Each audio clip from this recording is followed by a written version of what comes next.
Bismillahirrahmanirrahim. Assalamualaikum warahmatullahi wabarakatuh. Alhamdulillah alladzi ja'alal ilma taharatan linnufus wa hadiyan ilal haq wa nuran lil basair wa tariqan ilal jannah. Asyhadu an la ilaha illallah wahdahu la syarikalah wa asyhadu anna Muhammadan abduhu wa rasuluh la nabiyya ba'da. Allahumma salli wa sallim wa barik ala hazan nabiyil karim nabiyina Muhammadin wa ala alihi wa sahbihi ajmain. Yang saya muliakan para sesepuh tokoh Perserikatan Muhammadiyah cabang Sukun, yang saya hormati Ketua PJM beserta seluruh pengurus dan ortum, Bapak Takmir serta Bapak Ibu yang dirahmati Allah. Alhamdulillah, pagi ini dengan limpahan rahmat, taufik serta hidayah Allah, kita dapat istiqomah dalam bertaklim, bersilaturahim, dan menggerakkan dakwah perserikatan kita. Mudah-mudahan seluruh amal ibadah Bapak Ibu sekalian menjadi amal yang solih dan mendapat ridho dari Allah Subhanahu wa Ta'ala. Amin. Kita bersyukur pagi ini kita berada di tempat yang mulia dan terhormat bersama hamba-hamba Allah yang mulia dan terhormat pula. Mudah-mudahan kelak di akhirat kita mendapat tempat yang mulia dan terhormat di sisi Allah Subhanahu wa Ta'ala. Amin. Bapak Ibu yang dirahmati Allah, kajian Ahad pagi ini saya akan fokus membahas tentang akhlak ya. Dan akhlak itu muaranya adalah terbentuknya karakter ihsan. Ihsan itu baik watak, sikap, perilaku, berpikir selalu baik. Bapak Ibu yang dirahmati Allah, manusia itu menurut Al-Quran makhluk yang sangat baik. Bukan sekedar makhluk yang baik, tetapi sangat baik dibanding dengan makhluk Allah lain seperti malaikat, binatang, dan tumbuh-tumbuhan. Allah menyebutkan ada 5 aspek kelebihan manusia sebagai modal membangun karakter ihsan. Ini. Jadi pertama, manusia itu punya modal untuk menjadi hamba yang berkarakter ihsan itu dari aspek penciptaan. Ini sudah potensi. Laqad khalaqnal insana fi ahsani taqwim. Ahsan di situ. Aspek kelengkapan dan fasilitas hidup Al-Isra 70. Aspek naluri atau fitrah Ar-Rum 30. Aspek pengetahuan Al-Baqarah 31 sampai 33. Aspek agama surat An-Nisa 170 dan Yunus 47. Nah, Bapak Ibu, bisa Bapak Ibu nambah lagi. Mungkin sampai 20 atau sampai 30. Maka kalau membaca Quran ketemu kelebihan-kelebihan yang diberikan Allah, ketemu ayat tentang kelebihan-kelebihan manusia yang diberikan Allah, masukkan dalam aspek-aspek berikutnya. Nah, Bapak Ibu yang dirahmati Allah, yang pertama aspek penciptaan. Jelas Allah menyatakan laqad khalaqnal insana fi ahsani taqwim. Sesungguhnya kami telah menciptakan manusia dalam bentuk yang sebaik-baiknya. Ini modal untuk menjadi hamba yang ihsan. Nah, untuk menjadi hamba yang ihsan, ahsani takwim ini harus didukung dengan amanu wa amilus sholihat. Jika tidak, summa radatnahu asfala safil. Jadi jika ahsani takwim ini tidak didukung dengan amanu wa amilus sholihat, maka sebaik-baik ciptaan ini menjadi summa radatnahu asfala safil. Manusia menjadi makhluk yang hina. Karena apa? Walaupun tampilannya ahsan, tapi kalau karakternya tidak ahsan, ya bukan lagi ahsani takwim. Untuk itu maka illalladzina amanu wa amilus sholihat. Jadi ayat ini narasinya itu luar biasa bagus. Sesungguhnya Allah memberitahu kepada kita bahwa kamu itu makhluk dari sisi ciptaan itu yang terbaik. Maka pertahankan dengan apa? Amanu wa amilus sholihat. Karena itu kalau casingnya saja bagus tapi nggak beriman dan tidak beramal soleh, ya cuman casingnya saja bagus. Gelegere bagus, tapi hakikatnya tahu geleger ya Pak? Geleger itu prejelannya api, tapi kelakuannya gak api gitu loh Pak. Kan gitu. Prejengan ya Pak ya, prejengan bahasa kita ini. Gitu. Nah, karena itu ayat-ayat seperti ini sebenarnya ayat yang ngajak kita dialog Pak, dialog untuk menemukan santannya akhlak.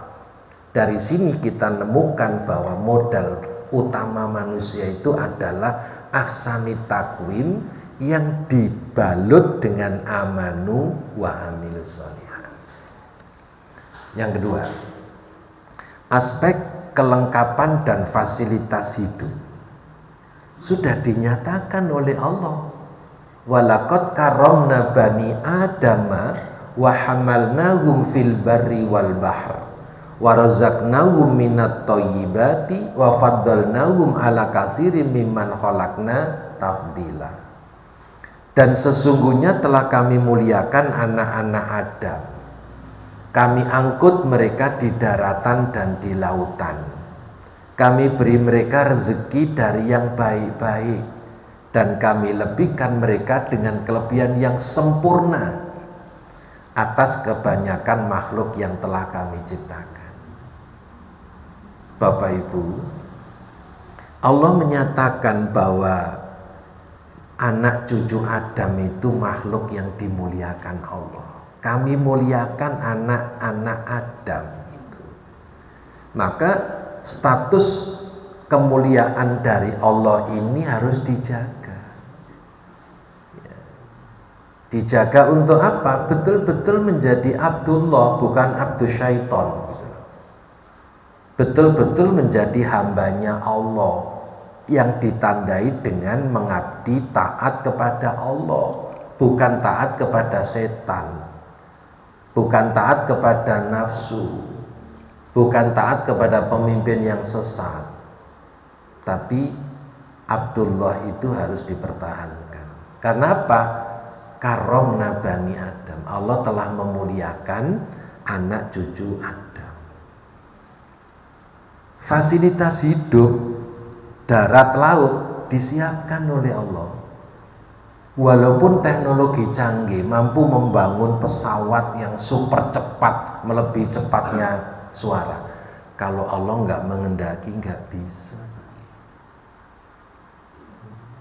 Kapal itu nggak bakalan berlayar kalau nggak diterpa angin. Karena itu subhanalladzi sakhkhara lana hadza wa ma kunna lahu muqrinin wa inna ila rabbina lamunqalibun. Ini kemuliaan dan fasilitas hidup yang diberikan Allah. Wa hamalnahu fil barri wal bahr. Ditambah lagi wa razaqnahu minat thayyibat. Kami beri mereka rezeki dari yang baik-baik. Namun mengapa manusia itu kok doyan harta haram? Games bahasa wedhus itu. Ya, wedhus itu kalau senang mangan lah nggames itu. Nggames nggames harta haram. Lah korupsi di negeri kita ini sudah melampaui batas. Masa orang jadi makelar kasus, seorang sudah pensiun dari Mahkamah Agung masih dapat uang haram 920 miliar, sedikit lagi 1 triliun seorang, dan tidak disimpan di bank takut ketemu OJK kan, ditaruh di rumah isi bungkusan plastik, belum tersentuh jari ketika ngitung karena dihitung mesin kan. Itu waduh, uang sekian itu kayak apa Pak, dan masih utuh. Ditambah lagi emas, punya 50 emas, 51 kilo emas batangan. Ibu bapak bayangkan, tuh kalau dipakai kalung delosor sehingga waduh, kita ini jadi gregetan gitu loh. Di saat banyak rakyat ya kena PHK, harga barang kebutuhan meningkat, sudah nggak terjangkau, ya, mereka nyimpen uang sebesar itu. Belum judi online Pak, yang dimotori oleh pejabat, dibackingi pejabat. Putaran judi online itu sampai detik ini 900 triliun Pak. Sampai anak-anak SD usia 10 tahun sudah terlibat judi online sekarang. Kemana ini? Pengawas itu kemana gitu loh. Sudah disepakati judi dilarang, ini tetap aja. Padahal Allah sudah memberikan warazaqnahum minat thayyibat. Allah memberi rezeki yang baik-baik. Tapi sayangnya manusia itu diajak mencari rezeki yang halalan thayyibah begitu susah, masih gemar nyari harta. Wa faddalnahu ma'ala katsirin mimman khalaqna tafdila.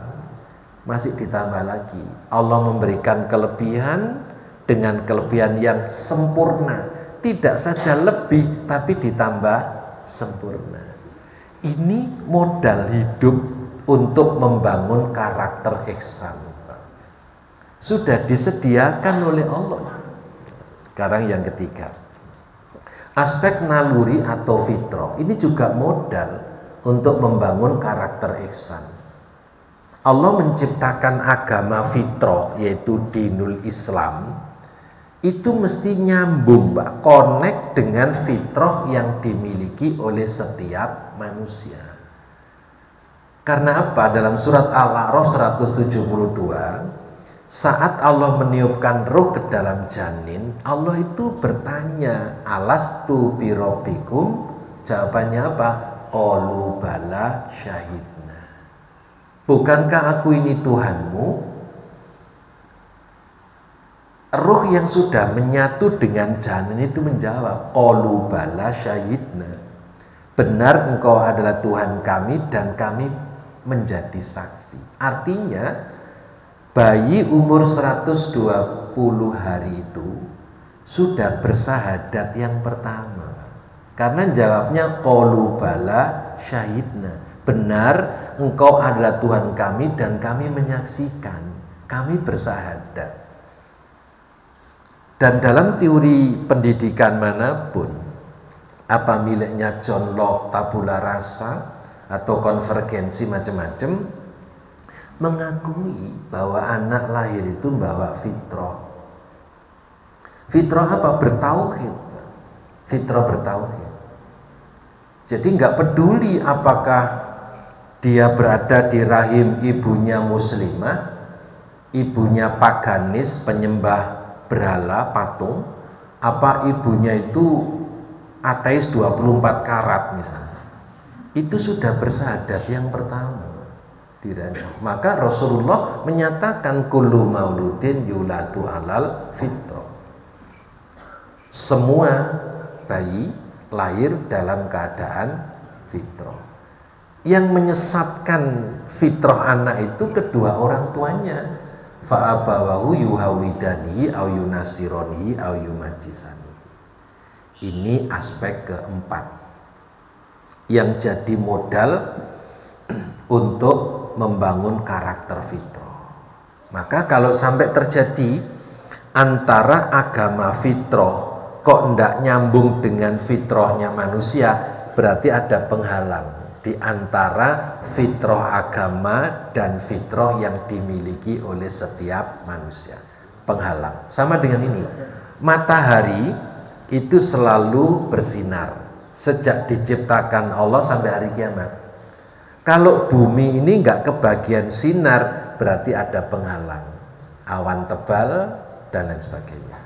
Nah, apa itu yang menjadi penghalang ketemunya fitrah manusia dengan dinul fitrah itu? Yaitu kemusyrikan, kemunafikan, kedengkian. Kedengkian itu bukan sekedar seseorang dengki terhadap yang lain. Kedengkian dalam beragama itu dominan, Pak. Itu yang menjadikan hambatan fitrah agama tidak bisa nyambung dengan fitrah manusia. Karena itu kita diperintahkan untuk selalu menjaga fitrah itu. Nah, potensi berikutnya aspek pengetahuan. Bapak Ibu yang dirahmati Allah. Surat Al-Baqarah diawali dari ayat 30 ketika Allah menyampaikan kehendaknya, wa idz qala rabbuka lil malaikati inni ja'ilun fil ardi khalifah. Nah, malaikat interupsi, mengapa engkau menjadikan khalifah yang kerjanya bikin kerusakan dan pertumpahan darah? Wa nahnu nusabbihu bihamdika wa nuqaddisu lak, sedangkan kami selalu bertasbih mensucikan engkau. Apa jawab Allah? Qala inni a'lamu ma la ta'lamun. Saya lebih tahu dari apa yang tidak kamu ketahui. Bapak Ibu, Al-Baqarah 30 ini menunjukkan bahwa Allah itu memberi contoh, senang dialog. Seandainya Allah nggak menyampaikan kehendaknya kepada malaikat, Allah itu sudah berkuasa, nggak perlu menyampaikan juga nggak apa-apa. Tapi disampaikan kehendak Allah itu akan mengangkat, menjadikan khalifah di muka bumi. Akhirnya interupsi malaikat. Lantas jawaban Allah itu loh yang menarik. Allah menunjukkan kekuasaannya bukan berbasis otoritarianisme, tetapi Allah menunjukkan kekuasaannya dengan keluasan ilmunya. Artinya sesungguhnya orang berkuasa itu kalau didukung dengan ilmu. Itulah yang ditunjukkan oleh Allah. Allah tidak menyatakan aku lebih berkuasa, wis menenguai, kan bisa Allah ngatain gitu. Tapi itu enggak dikatakan oleh Allah. Allah menjawab dengan santun, inni a'lamu ma la ta'lamun. Saya lebih tahu dari apa yang tidak kamu ketahui. Jadi penguasa sejati itu kalau otaknya terisi, Pak. Penguasa sejati itu kalau didukung kekuasaannya dengan ilmu. Kalau jadi penguasa nggak punya ilmu, sesungguhnya yang berkuasa itu staf ahli. Dia jadi robot yang di remote control sama staf ahli. Betul? Jangan sampai nggak betul. Dan itu sudah dicontohkan oleh Allah. Allah nggak jawab dengan arogan. Allah nggak jawab dengan otoritarianisme. Tapi ini a'lamu ma la ta'lamun. Saya lebih tahu dari apa yang tidak kamu ketahui. Jadi penguasa sesungguhnya itu kalau berbasis ilmu. Kalau jadi penguasa kok plonga-plongo, itu robot namanya. Ki ceramah wong gregeten iki, Pak. Nah, lantas ini a'lamu ma la ta'lamun betul-betul ditunjukkan oleh Allah. Wa 'allama adamal asma'a kullaha tsumma 'aradahum 'alal malaikati faqala ambiuni bi asma'i haula'i in kuntum shadiqin. Allah betul-betul tunjukkan ini a'lamu ma la ta'lam. Dan Allah mengajarkan kepada Adam nama-nama benda seluruhnya. Kemudian Allah mau mengemukakan kepada para malaikat yang tadinya instruksi tadi itu. Ya. Sebutkanlah kepadaku nama-nama benda itu jika kamu memang benar orang-orang yang benar. Apa jawab malaikat? Qalu subhanaka la ilma lana illa ma 'allamtana innaka antal alimul hakim. Maha suci engkau, tidak ada yang kami ketahui selain dari apa yang telah engkau ajarkan kepada kami. Sesungguhnya engkaulah yang maha mengetahui lagi maha bijaksana. Berarti apa? Ini a'lamu ma la ta'lamun sudah menjawab instruksi yang disampaikan oleh malaikat.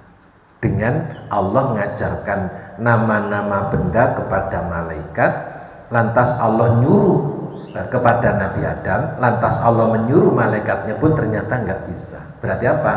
Adam posisinya lebih tinggi 1 digit karena Allah mengajarkan ilmu dibanding malaikat. Berarti apa? Kemuliaan manusia itu atas dasar keilmuannya. Kemudian Allah membuktikan, qala ya adamu ambi'um bi asma'ihim falamma amba'um bi asma'ihim qala alam aqul lakum inni a'lamu ghaibas samawati wal ardi wa a'lamu ma tubduna wa ma kuntum taktumun. Allah berfirman, wahai Adam, beritahukanlah kepada mereka nama-nama benda ini. Suruh nyebut ya. Maka setelah diberitahukannya kepada mereka nama-nama benda itu, Allah berfirman, bukankah sudah kukatakan kepadamu bahwa sesungguhnya aku mengetahui rahasia langit dan bumi dan mengetahui apa yang kamu lahirkan dan apa yang kamu sembunyikan. Kesimpulannya apa? Modal untuk menjadi insan yang berkarakter ihsan dengan ilmu. Ilmu bekal utama Nabi Ibrahim menjadi khalifah di muka bumi, dan modal utama menjadi nabi pertama. Jadi baik nabi maupun khalifah modalnya harus ilmu. Karena itu ini potensi, ini modal untuk membangun karakter ihsan. Dan kalau kita lacak Bapak Ibu, seluruh nabi dan rasul itu bekal utamanya ya ilmu. Nabi Nuh itu kan nggak pernah kuliah di Fakultas Teknik Perkapalan, ya kan? Ya memang nggak punya ijazah sih Nabi Nuh karena belum ada Fakultas Teknik Perkapalan.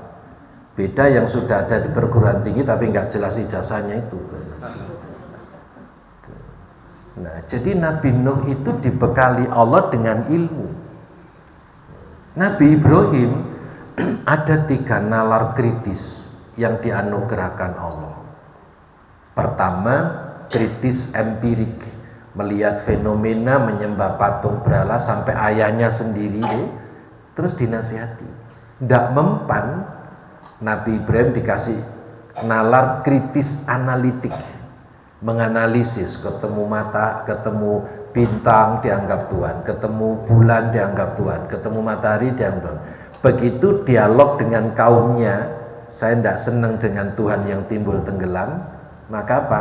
Kesimpulannya adalah kecerdasan intuitif. Inni wajhatu wajhiya lilladzi fataras samawati. Kemudian muncul inna sholati wa nusuki wa mahyaya wa mamati lillahi rabbil alamin. Semua tertuang dalam Al-Quran. 3 kecerdasan Nabi Ibrahim. Jadi apa? Para nabi itu dibekali ilmu oleh Allah. Rasulullah SAW, Iqra bismi rabbikal ladzi khalaq. Kunci membuka pintu-pintu keilmuan itu adalah membaca. Karena itu ilmu yang diberikan Allah kepada kita ini menjadi modal untuk membangun karakter ihsan. Yang kelima, aspek agama. Wahai manusia, sesungguhnya telah datang Rasul Muhammad itu kepadamu dengan membawa kebenaran dari Tuhanmu. Maka berimanlah kamu, itulah yang lebih baik bagimu. Dan jika kamu kafir, maka kekafiran itu tidak merugikan Allah sedikit pun. Karena sesungguhnya apa yang di langit dan di bumi itu adalah kepunyaan Allah. Dan adalah Allah Maha Mengetahui lagi Maha Bijaksana. Ini aspek agama yang mengantarkan kita menjadi manusia yang berkarakter ihsan. Ada lagi surat Yunus ayat 47. Kemudian sesudah Nuh kami utus beberapa rasul kepada kaum mereka masing-masing. Maka rasul-rasul itu datang kepada mereka dengan membawa keterangan-keterangan yang nyata. Tetapi mereka tidak beriman karena mereka dahulu telah biasa mendustakannya. Demikianlah kami mengunci mati hati orang-orang yang melampaui batas. Bapak Ibu yang dirahmati Allah, nah sekarang setelah kita sudah punya modal, bagaimana mengolah modal itu menjadi beruntung, kan begitu? Kalau Bapak Ibu dipinjami modal, gimana ngelola modal ini agar mendapat keuntungan yang besar? Nah, keuntungannya apa? Ya, modal untuk membangun karakter ihsan.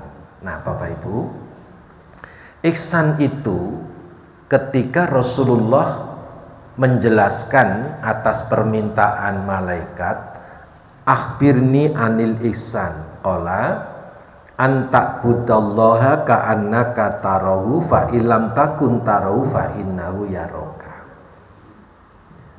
Beritahukan kepadaku tentang ihsan. Nabi menjawab, hendaklah engkau beribadah kepada Allah seakan-akan engkau melihatnya. Kalaupun engkau tidak melihatnya, sesungguhnya Dia melihatmu. Mengandung maksud bahwa ihsan adalah derajat spiritualitas tertinggi setelah Islam dan iman yang sering disebut dengan ma'rifatullah, yakni mengenal Allah dengan segala keagungan, kekuasaan ketika seorang melaksanakan ibadah kepadanya. Nah, Bapak Ibu, kalau dikerangkakan itu jadinya seperti ini, Bapak. Kalau tidak sempat nulis, dipoto saja seperti mahasiswa itu loh. Mahasiswa itu kan sekarang jarang yang mau nulis, moto-moto tampilan seperti ini. Bapak Ibu harus seperti mahasiswa, gitu. Tinggal foto. Kan bawa HP semua itu. Jadi daripada nulis nyongkruk gitu ya. Nah, Bapak Ibu yang dirahmati Allah, hakikat ihsan itu kalau dari aspek ibadah adalah derajat spiritualitas tertinggi setelah Islam dan iman, baru mencapai ihsan. Dalam terminologi tasawuf disebut ma'rifatullah. Orang yang mengenal Allah melalui apa? Sifat wajib yang dimiliki Allah, Asmaul Husna yang dimiliki Allah. Dan itu harus di breakdown dalam karakter manusia sehingga betul-betul menjadi ihsan. Yang kedua, ihsan itu adalah sikap. Sikap dalam segala aspek itu harus ihsan. Saya ambilkan 4 contoh. Pertama, sikap ihsan dalam beribadah. Ibadah yang dilakukan seseorang itu termasuk ibadah yang ihsan kalau bebas dari kemusyrikan. Al-Kahfi 110. Faman kana yarju liqa'a rabbi falyamal amalan sholiha wala yusyrik bi ibadati rabbih ahada. Itu ihsan dalam beribadah. Ihsan dalam beribadah. Jadi motivasi ibadah itu hanya semata-mata mardotillah. Jangan dikotori dengan kemusyrikan. Bapak Ibu yang dirahmati Allah. Dengan kata lain, ibadah itu harus ikhlas. Nah, ikhlas itu ada 3 tingkatan. Pertama, ikhlasul abdi. Ikhlasnya orang yang menghamba, mengabdi seperti pembantu mengabdi kepada majikan. Tapi pengabdian seorang pembantu kepada majikan ini ada pamrih agar akhir bulan dapat gaji. Apalagi menjelang Ramadan dapat sembako. Apalagi akhir Ramadan dapat gaji 13. Berarti apa? Ikhlas dalam posisi pertama ini, ikhlasul abdi ini derajat ikhlas yang paling rendah, tapi sudah ikhlas karena yakin tidak ada yang bisa memberi pahala kecuali Allah. Lantas bagaimana kalau Allah nggak menjanjikan pahala? Tentu nggak ada toh. Pembantu mau mengabdi kepada majikan, kalau majikan nggak menjanjikan, kalau majikan tidak menjanjikan gaji, apalagi nggak ngasih bonus, nggak ada pembantu mau mengabdi. Nah, maka ini termasuk ranking yang paling rendah. Di atasnya ikhlasul abdi itu ada ikhlasul muhibbin. Ikhlasul muhibbin itu orang yang beribadah demi meraih balasan cinta. Karena itu rela berkorban demi yang dicintai. Tapi jeleknya kalau cintanya tidak berbalas seringkali kecewa. Maka derajat ikhlas yang paling sempurna itu adalah ikhlasul arifin. Ikhlasnya orang yang bijaksana. Dalam beribadah yang dicari hanyalah mardotillah, yakni ridhonya Allah. Kalau ridho Allah didapat, pahala pasti berlipat-lipat. Kalau ridho Allah didapat, pasti mendapat mahabbatullah. Dan kalau ridho didapat, tidak mungkin tempatnya di neraka, mesti tempatnya di dalam surga. Karena itu target kita ini harus mencapai mardotillah itu. Nah, karena itu setiap ibadah fokuskan ikhlasnya itu ikhlas tertinggi, yaitu ikhlas mencari ridhonya Allah. Nama ikhlasnya itu ikhlasul arifin. Sebenarnya boleh kita mulai dari ikhlasul abdi, meningkat jadi ikhlasul muhibbin, puncaknya ikhlasul arifin. Boleh, nggak ada masalah. Yang penting tidak riak itu aja. So kalau riak itu sama dengan syirik khafi, syirik yang lembut, halus, di mana yang bersangkutan tidak terasa kalau itu merusak ibadahnya. Yang kedua, ihsan dalam beramal. Nah, misalnya dalam surat Al-Mulk ayat 2 kan Bapak Ibu sudah akrab dengan ini. Alladzi khalaqal mauta wal hayata liyabluwakum ayyukum ahsanu amala. Ya, Allah menjadikan mati dan hidup untuk menguji siapa di antara manusia yang terbaik amalannya. Karena itu amalan itu harus prioritas yang terbaik. Karena Allah memberikan segalanya itu yang terbaik kepada kita. Allah memanjakan kita dengan segala rahmatnya, kok amalannya minimalis. Itu ya iman gitu, Pak. Huwaladzi khalaqalakum ma fil ardi jami'a. Dialah yang menciptakan semua di muka bumi itu untuk kamu. Kamu itu manusia, bukan untuk binatang, apalagi malaikat. Untuk kamu semua. Jadi manusia itu makhluk yang dimanjakan betul oleh Allah. Kelihatannya rumput itu kan untuk kambing. Tapi begitu kambing gemuk karena rumput, kambingnya dimakan siapa? Manusia. Ya enggak langsung sih makan rumput manusia. Enggak padha karo. Tapi asal usulnya kambing itu digemukkan oleh rumput, akhirnya terus dimakan manusia. Berarti apa? Allah itu memanjakan manusia. Bapak Ibu punya mangga, yang dimakan codot berapa sih? Tidak banyak. Itu pun bekasnya codot juga dimakan yang punya mangga. Iya kan Pak? Aduh. Gak tahu diri aja manusia ini sudah dimanjakan kayak gitu sih. Aduh, disuruh syukur ci angele, disuruh taat ci angele gitu loh Pak.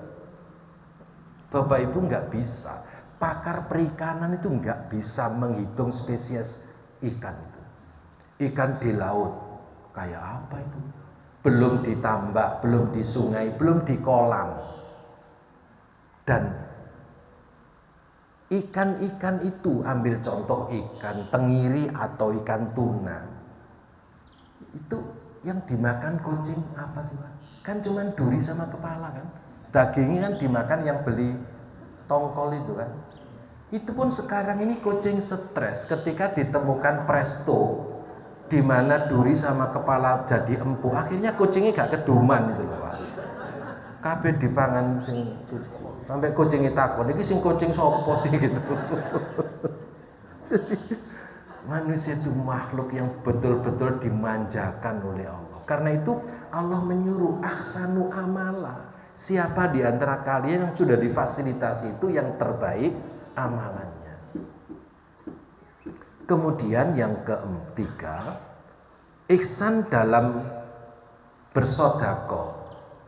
Itu seperti surat Al-Baqarah 263 ini Pak. Qaulun ma'rufun wa maghfiratun khairum min shadaqatin yatba'uha azza. Berkata yang baik dan memberi maaf itu jauh lebih baik daripada bersedekah tapi diikuti dengan kata-kata yang menyakitkan dan menyinggung perasaan orang yang menerima. Memberi sedekah dengan tidak sopan saja tidak benar. Masih lebih baik bertutur kata yang baik dan memberi maaf. Ini ihsan Pak. Allah memberikan solusi. Kalau kalian tidak bisa bersedekah dengan cara yang baik, udahlah tutur kata saja yang baik. Atau memberi maaf. Itu nilainya lebih tinggi daripada sedekah, tapi diikuti dengan sikap kata yang menyinggung perasaan orang yang menerima. Nah, karena itu qaulun ma'rufun, berkata yang ma'ruf, yang baik, ini nilainya sama dengan sedekah. Qaulun, dan memberi maaf itu juga sedekah untuk yang diberi maaf. Sehingga kesalahan di antara sesama sudah nggak terjadi lagi, sudah selesai. Nah, oleh karena itu termasuk sikap ihsan dalam bersedekah. Kalau sedekah itu tidak ada syarat apapun, ya sedekah saja. Ya. Kalau nggak bisa sedekah saja, wis ngomong wae sing apik. Bapak Ibu, di dalam Al-Quran Allah mengulang sebanyak 6 perintah. Pertama, surat An-Nisa ayat 4 dan ayat 8. Allah Subhanahu wa taala ayat 6 sama 8-nya. Itu Allah perintahkan qaulan ma'rufa. Berkatalah yang ma'ruf. Perkataan yang baik ini perkataan sesuai dengan situasi dan kondisi. Di mana saya berada, berkata dengan siapa, seyogianya menggunakan bahasa apa, pertimbangan itu masuk kategori qaulan ma'rufa. Nah, qaulan ma'rufa itu diulang 2 kali dalam Al-Quran. Maka orang yang qaulan ma'rufa, berkata yang ma'ruf, berarti dia itu orang baik. Karena kebaikan orang pertama kali ditandai dengan tutur kata yang baik. Maka lisan yang baik hanya mengucapkan kata-kata yang baik. Lisan orang jelek tidak mungkin bisa berkata baik. Lisan orang jelek ya tutur katanya jelek. Atau tutur kata yang jelek mengindikasikan orang itu jelek. Yang kedua, Allah perintahkan qaulan karima, bertutur kata yang mulia. Bapak Ibu, qaulan karima dalam surat Al-Isra 23, perkataan yang mulia itu menjadikan orang yang berkata itu termasuk orang yang mulia, karena ditandai dengan perkataan mulia. Rasul menegaskan hanya orang yang mulia yang bisa memuliakan orang lain, hanya orang yang terhormat yang bisa menghormati orang lain. Jadi standar minimal orang mulia itu kalau bisa perkataannya memuliakan orang lain. Maka jangan pernah berharap dimuliakan orang sebelum kita lebih dulu memuliakan orang. Mengapa? Karena hidup itu mayyazro yahsud. Barang siapa yang menanam pasti panen. Kalau yang ditanam itu memuliakan orang, panennya di mana-mana dimuliakan orang. Itu kaulan karimah. Yang ketiga, kaulan sadida, bertutur kata yang benar. Al-Ahzab 70, An-Nisa 9. Diulang 2 kali oleh Allah. Jadi yang diulang 2 kali itu kaulan ma'rufah dan kaulan sadida. Perkataan yang benar itu adalah perkataan yang bersumber dari ahsanul hadis, yaitu Al-Quran. Yang kedua, perkataan benar itu bersumber dari hadis Nabi. Karena Nabi itu wa ma yantiqu 'anil hawa in huwa illa wahyu yuha. Nabi Muhammad itu kalau bicara tidak bersumber dari hawa nafsu, tetapi dibimbing oleh wahyu. Yang ketiga, tutur kata kaulan sadida kalau ada kesesuaian antara kata hati dengan kata lisan. Apa yang diucapkan oleh lisan, ya itu yang ada di dalam hatinya. Itu kaulan sadida. Kalau sampai berbeda antara kata hati sama kata lisan, masuk wilayah munafik. Lain di hati, lain di mulut, lain pula kenyataannya. Pagi dele, sore tempe, malamnya mendol.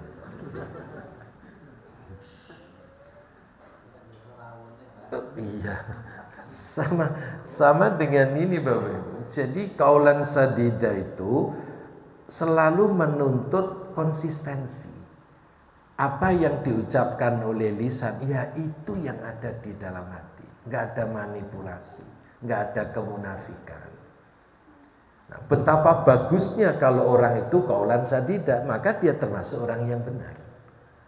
Kaulan layina, bertutur kata yang lembut, yang santun, yang ramah.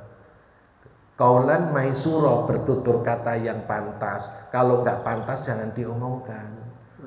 Karena sekian banyak orang mendengar perkataan kita memberikan penilaian kepada kita. Karena itu jangan merasa aman dari penilaian orang. Dalam teori psikologi dikatakan, orang itu kalau menganggap cuek, kalau cuek dengan penilaian orang, misalnya ngata-ngatain begini, masa bodoh apa kata orang.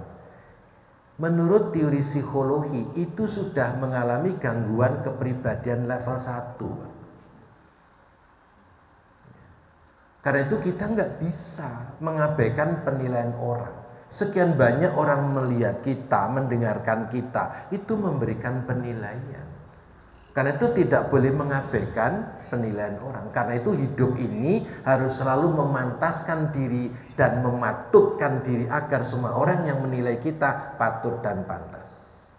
Kalau sampai nggak patut, nggak pantas, dicibirin orang. Quran sudah membimbing kita kaulan maisuro, bertutur kata yang pantas, tutur kata yang patut. Kalau nggak pantas, nggak patut, jangan diomongkan. Dan yang keenam kaulan baligho. Nah, maka sikap bersodakoh yang tidak bisa ikhlas, Allah berikan solusi, kaulan ma'rufah. Kaulun ma'rufun wa maghfiratun khairum min shadaqatin yatba'uha. Nah, kaulun ma'rufun itu kalau kita jabarkan, itu ada 6 teori komunikasi yang diajarkan Allah di dalam Al-Quran. Itu semuanya melahirkan karakter ihsan. Yang keempat, contoh ini, ihsan dalam bersyariat. Syariat itu tidak jalan sendiri Bapak Ibu. harus dihiasi dan disempurnakan dengan karakter ihsan. Contoh hadis yang diriwayatkan oleh Muslim, Rasulullah bersabda, "Innallaha katabal ihsanu ala kulli syai'. Fa idza qataltum fasinul qitlata wa idza dabahtum fasinud dibha wal yuhidda ahadukum syafratahu falyurih dzabihatahu." Sesungguhnya Allah mewajibkan berbuat baik kepada segala sesuatu. Apabila engkau membunuh, maka hendaklah membunuh dengan cara yang baik. Dan jika engkau menyembelih, maka sembelihlah dengan cara yang baik. Dan hendaknya seseorang menajamkan pisau. Ini ihsan. Dan menenangkan hewan sembelihannya. Jadi penerapan syariat menyembelih binatang itu harus disempurnakan dengan ihsan. Yaitu apa? Membunuh dengan cara yang baik, menggunakan pisau yang tajam, dan menenangkan binatang yang akan disembelih. Jadi syariat menyembelih tidak berjalan sendiri, tetapi harus disempurnakan dengan sikap ihsan. Saya waktu merenungi hadis ini membayangkan, andai kata Rasul tidak menyuruh menggunakan pisau yang tajam, manusia itu kan cenderung jalan pintas kan, ya kan? Wong macet sedikit aja cari jalan tikus kan gitu, jalan kucing, jalan macam-macam kan gitu. Manusia itu punya kecenderungan lewat jalan pintas, shortcut gitu ya. Andai kata Rasul nggak nyuruh menggunakan pisau yang tajam, mungkin orang ketemu geraji digeraji, ketemu petil, Bismillahirrahmanirrahim, dipetil, nggak bisa begitu. Harus ihsan gitu ya. Atau dicepetkan pintu kayak didondong, Bismillahirrahmanirrahim, kertas gitu. Seperti itu ajaran Islam. Berkarakter ihsan itu tidak hanya kepada sesama manusia. Sampai syariat menyembelih binatang itu pun harus ihsan. Nah, oleh karena itu Bapak Ibu yang dirahmati Allah, ihsan ini harus kita bangun. Ungkapan kata yang sepadan dengan ihsan itu begini Bapak. Dalam Al-Quran kita temukan beragam kata yang semuanya muaranya kepada ihsan. Misalnya Hasan atau ihsan, Al-Baqarah 201.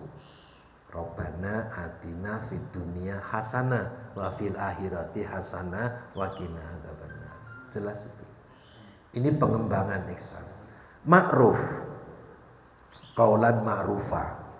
Ya, surat An-Nisa ayat 5 sama 6. Mengandung arti baik dalam situasi dan kondisi, karena ma'ruf berasal dari kata urfun, yakni adat kebiasaan. Artinya berkata baik itu harus dibiasakan sehingga menjadi habit, ujung-ujungnya menjadi karakter ihsan. Khairun, misalnya innalladzina amanu wa amilus solihati ulaika hum khairul bariyah. Ada kata khair di sini. Atau di dalam konteks dakwah, kuntum khaira ummatin ukhrijat linnas. Jadi khairun. Kemudian ada kata birun, bisa birrul waliden atau laisal birro antuwalu wujuhakum. Ini semuanya pengembangan ungkapan ihsan dalam Al-Quran. Dan semuanya kalau kita kaji Bapak Ibu, betul-betul akan membangun karakter ihsan. Bapak Ibu yang dirahmati Allah, macam-macam ihsan akan saya sampaikan tahun depan. Ya karena jadwal saya kan bulan genap Ahad ketiga. Baik. Sambut. Baik, ini pertanyaan bagus. Fenomenanya cukup memprihatinkan. Jadi begini, Pak. Menanamkan akhlak itu menurut Profesor Ahmad Amin itu al-adatul irodah, kehendak yang dibiasakan. Jadi kalau kehendaknya baik selalu dibiasakan sampai menjadi tabiat, itulah akhlak. Maka akhlak itu perlu proses pembiasaan sejak dini. Gak bisa membangun akhlak dengan FGD, seminar, simposium, lokakarya, omong kosong, Pak. Membina akhlak itu gak seperti bikin pisang goreng. Ada bahan digoreng langsung dinikmati. Perlu proses panjang. Itulah al-adatul iradah. Nah, karena akhlak ini wilayah pembinaan kepribadian, batasan Islam ya sampai mati. Ya. Batasan 17 tahun itu kan menurut pandangan manusia. Sedangkan kewajiban mencari ilmu, mendidik itu sejak dari buayan ibu sampai ke liang lahat. Kalau sudah usia menikah, itu memang orang tua tidak bertanggung jawab secara material. Namun dari aspek amar ma'ruf nahi mungkar, fastabiqul khairat wa tawassau bil haq wa tawassau bis sabr, sampai kapanpun orang tua bertanggung jawab. Anak sudah punya anak, berarti sudah punya cucu kan? Tidak apa-apa. Orang tua selalu mengingatkan, jangan lupa ya zakat. Kamu kan punya zakat penghasilan sama zakat profesi. Misalnya anaknya jadi alumni fakultas hukum, ya, jadi dosen, tapi juga jadi lawyer. Nah, jadi dosen karena dapat gaji, dia mengeluarkan zakat penghasilan setiap bulan. Karena profesinya juga menjadi lawyer, juga dapat profesi kan. Nah, diingatkan jangan lupa loh ya, zakatmu 2 macam. Zakat penghasilan setiap bulan dan zakat profesi setiap kali kamu dapat jasa profesi. Diingatkan terus. Hati-hati cucuku jangan dikasih makanan haram. Itu terus, Pak. Enggak ada batasan 17 tahun, 70 tahun sampai 700 tahun, enggak ada batasannya. Ya, jangan lupa ya, sholat subuh. Karena ngelembur, ngorok, subuhi, didodol PT, itu gak apa-apa begitu gitu ya. Jadi nasihat proses pembiasaan, memantau, jangan sampai membiarkan kemungkaran di kalangan anak cucu kita. Itu prinsip itu kan ya. Kalau seandainya ada gejala yang tidak bagus muncul dari seorang anak, segera diantisipasi. Contoh ya, ini contoh nggak ada riwayatnya. Ada seorang bapak, ada seorang suami istri bawa 2 orang anaknya ke mall. Kemudian pertama kali anaknya minta es krim, yang paling disukai kan gitu, es krim. Dan yang anak pertama karena sudah gede bisa megang es krim sendiri. Ya, adiknya tidak bisa kan megang, tapi ngotot minta, nangis, minta dipegang. Begitu diberikan jatuh, tambah nangis, karena ayahnya nggak mau repot, dibelikan lagi. Terus begitu diberikan lagi, nangis lagi, ditanya, kenapa sudah dibelikan kok nangis? Tadi kalau nggak jatuh kan saya dapat 2. Ini tanda apa, Pak? Ini calon generasi rakus jadi pejabat koruptor kayak gini. Benihnya kecil sejak kecil, Pak. Rakus. Nah, saat itu orang tua harus segera turun tangan. Dek, harus bersyukur ya kepada Allah. Untung Allah ngasih rezeki lewat ayahmu. Andai kata ayah nggak dikasih rezeki oleh Allah, begitu es krimmu 1 jatuh, 1 kamu sudah nggak bisa makan es krim lagi. Dengan rezekinya Allah, bapakmu bisa berikan es krim lagi, kamu bisa menikmati. Syukur, jangan malah nangis. Andai kata nggak jatuh kan saya punya 2. Ini calon rakusisasi, Pak. Benih-benih itu harus ditangkap oleh orang tua. Ya, yang nggarai koruptor merajalela itu karena benih-benih itu dibiarkan tumbuh berkembang.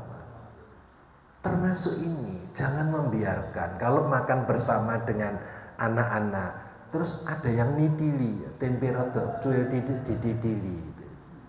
Kelihatannya cuma nitili tempe kan gitu ya. Tapi bagaimana dengan sikap saudara yang lain? Aku gak oleh nitili, adik oleh. Sudah menggambarkan orang tua nggak adil, membiarkan adiknya nitili tempe protolan gitu ya. Kakaknya dilawan. Nah, ini sudah pembelajaran yang tidak bagus. Karena itu orang tua ini sensitif posisinya. Selain orang tua sebagai anak dari orang tuanya, orang tua harus jadi role model buat anaknya.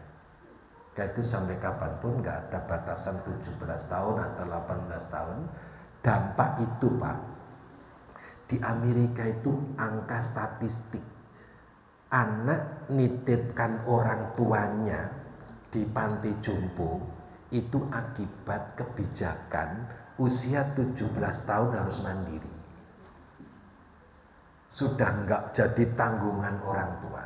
Lantas dengan dipaksa begitu, di saat anak masih butuh suplai dari orang tua, dia menaruh dendam. Saya harus bekerja keras, jadi orang sukses, tidak tergantung lagi kepada ayah ibu. Tapi hatinya mendongkol. Begitu dia sukses, orang tuanya sudah tua, dia nggak mau repot, ya, nggak mau repot. Suruh nemani nggak bisa, aku repot. Kumpul dengan dia nggak bisa, repot. Akhirnya paling gampang dititipkan di panti jompo. Sehingga angka statistik meningkat. Tempat panti jompo itu penuh sesak gara-gara apa? Setelah diteliti, banyak anak yang dendam. Karena apa? Saat dia membutuhkan pendampingan, dia nggak butuh. Sehingga muncul dendam.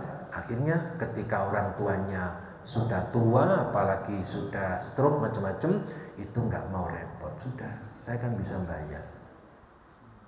Beda dengan konsepnya Rasulullah SAW. Rasul dengar kalau ada seorang pemuda yang sombong kepada kedua orang tuanya. Ketika bertemu Rasul ditanya, benar kamu sombong sama orang tua? Ya. Ya. Dia mengangguk. Terus Rasul tanya, apa yang kamu banggakan untuk membalas budi baik orang tuamu? Dia dengan kesombongannya, kalau orang tuaku butuh balasan, silakan seluruh harta kekayaanku diambil. Kemudian Rasul dengan nada agak tinggi itu nasihati pemuda itu, wahai pemuda, seandainya daging tubuhmu itu kamu sayat-sayat, kamu iris-iris, lantas sayatan dagingmu itu kamu persembahkan di hadapan ibu bapakmu sebagai balas budi, belum seimbang dengan 1/4 pengorbanan kedua orang tua. Artinya, kalau anak mengorbankan nyawa karena daging disayat itu nggak ada yang mati kecuali Terminator. Nyawa dikorbankan untuk orang tua itu tidak seimbang dengan 1/4 jasa dan pengorbanan orang tua. Sehingga mati demi orang tua masih punya hutang 3/4 jasa dan pengorbanan orang tua yang tidak bisa dibayar sampai kapanpun. Itu ajaran Islam, itu ajaran Rasulullah.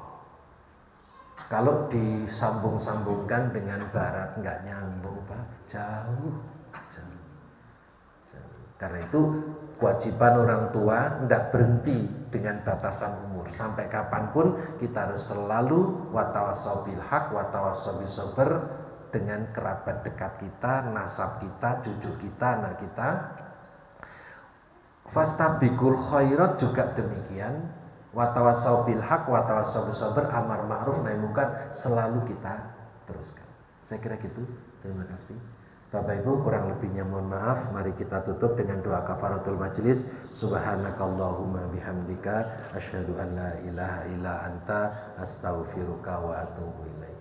Assalamualaikum warahmatullahi wabarakatuh.